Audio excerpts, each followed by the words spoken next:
ഒരു പേടി എനിക്കുണ്ടായിരുന്നു. പക്ഷേ ഇവരെല്ലാവരും, അത് ഞാൻ നസീർ സാറിൻ്റെ കൂടെ അഭിനയിച്ചിട്ടില്ല, മധുസാറിൻ്റെ കൂടെ തുടങ്ങി മലയാള സിനിമയിലെ പ്രഗത്ഭരായ ഒട്ടുമിക്ക നടന്മാരുടെ കൂടെ അഭിനയിക്കാനുള്ളൊരു ഭാഗ്യം എനിക്കുണ്ടായി. പക്ഷെ അവരോരോരുത്തരും വളരെ ആത്മാർത്ഥമായിട്ട് എനിക്ക് പറ്റിയിട്ടുള്ള അല്ലെങ്കിൽ ഞാൻ അഭിനയിക്കുന്ന സമയത്തുള്ള തെറ്റുകളോ അല്ല അതെങ്ങനെ ചെയ്യണമെന്ന് പഠിപ്പിച്ച എൻ്റെ ഗുരുസ്ഥാനത്തുള്ളവരാണ് എൻ്റെ സഹപ്രവർത്തകർ. എൻ്റെ വളർച്ചയിൽ ഞാൻ അവരോട് ആദ്യം തന്നെ ഞാൻ നന്ദി പറയുകയാണ്.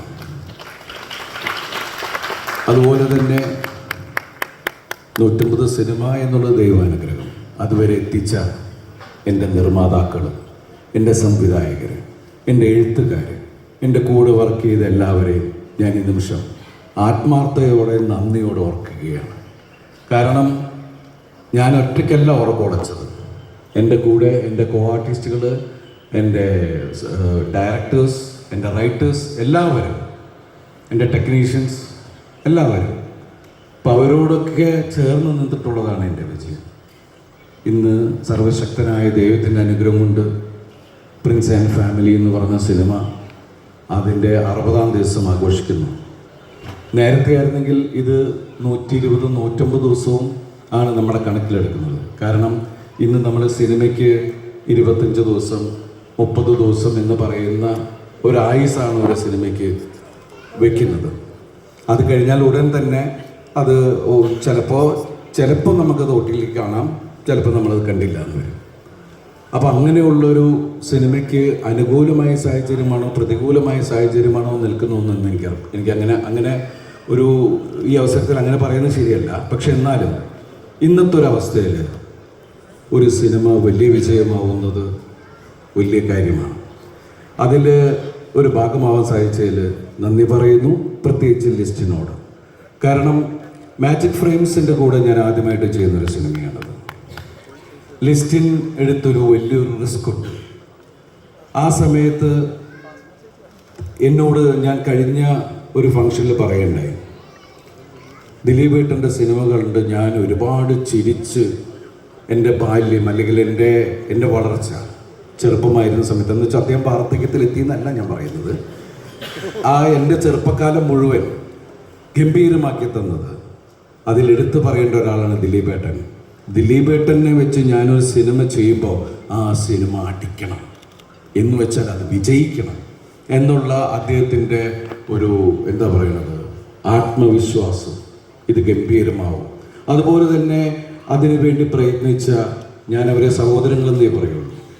കാരണം ജീവിതത്തിൽ ഒരാവശ്യം വരുമ്പോൾ കൂടെ നിൽക്കുന്നവരാണ് അവർ. എനിക്ക് വേണ്ടി എന്താ പറയുക, ഷാരിസ് ആണെങ്കിലും ബിന്റു ആണെങ്കിലും അവരാത്മാർത്ഥമായിട്ട് അവരുടെ ഒരു അർപ്പണബോധം ഈ സിനിമയിലെ എല്ലാ കഥാപാത്രങ്ങളെയും അവർ അളന്ന് കുറിച്ചാണ് അവരത് ഈ സ്ക്രീനിൽ വരുത്തിയിരിക്കുന്നത്.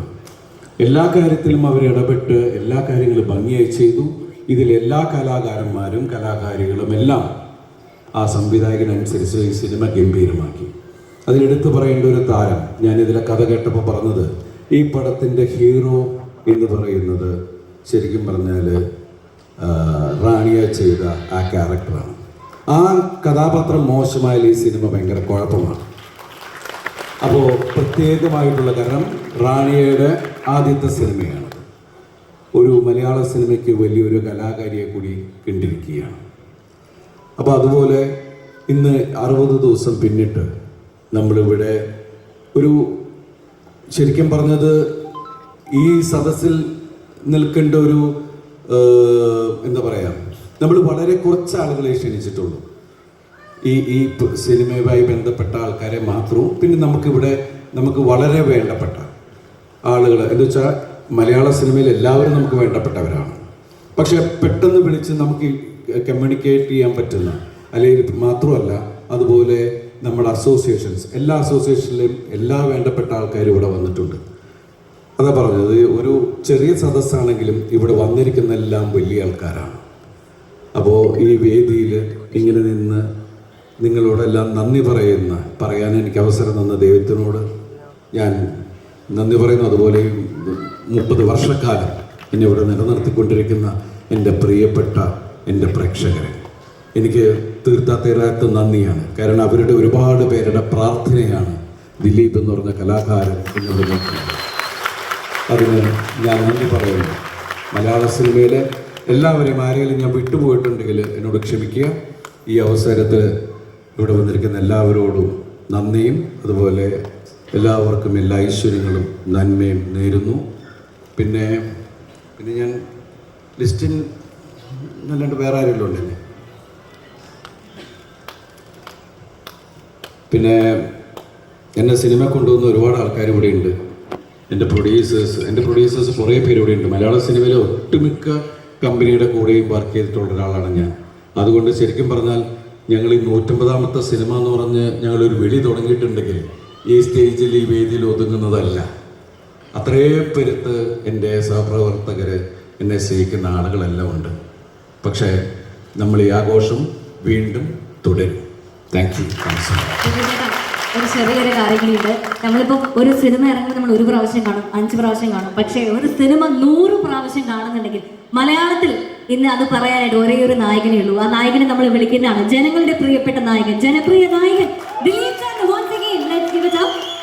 And ചെറിയൊരു റിക്വസ്റ്റ് ഉണ്ട്. ഇപ്പം നമ്മൾ വളയാർ പരമശിവന്റെ കുറേ റീലുകളാണ് ഇപ്പോൾ സോഷ്യൽ മീഡിയ മുഴുവനും ട്രെൻഡിങ് ആണ്. അപ്പോൾ അതിലെ അടി സഖേ എന്നുള്ള ഒരു ചെറിയ ഭാഗം ദിലീപേട്ടന് ഇപ്പൊ പറയാൻ പറ്റുവാണെങ്കിൽ